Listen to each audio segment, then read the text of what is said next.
ทักทายสบายดีพี่น้องวันนี้สบายดีวันนี้สิพาลูกหลานมาดินเกมอีกแล้วมีเกมหนึ่งมาดินอีกแล้วกติกามาเบิ่งน้ำกันพี่น้องให้ให้ให้ข้ามมันถ้วยก่อนเอาพี่เตรียมด้วยจะฝากมัดฝากก่อนนั่งลงจะติ้งเด้อเอาเป็นใช่เราพระพี่อาค่ะอย่า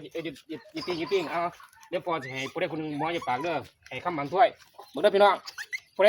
ข้ามมันถ้วยถือแสดงว่าข้ามมันชนะให้ผู้ใหม่มาเปลี่ยนแทนเด้อเอาหมอ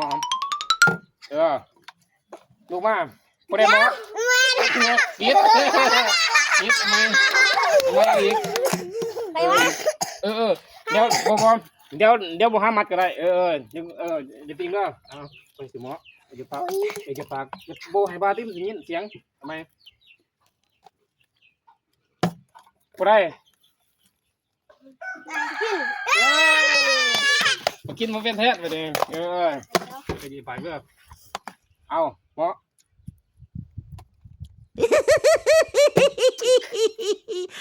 เคี้ยวเป็นแท้เงินอย่าเฝ้าหันใบด้วยอย่าเฝ้าเอาหมอวันเข้ามาเอาอย่าเฝ้าหันมาด้วยหมออย่าเฝ้าผู้ใดมาเนี่ยผู้ใดหายไปกินอ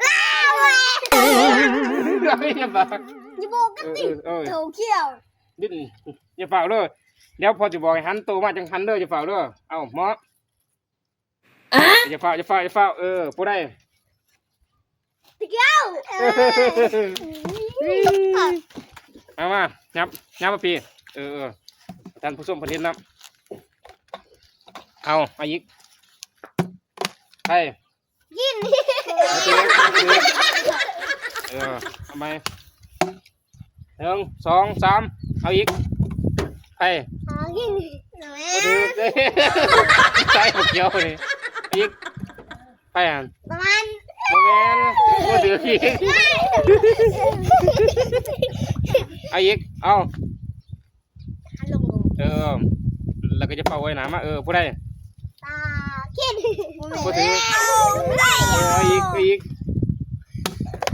ผู้ใดก่อยตะวันอีกเอาผู้ถือเอา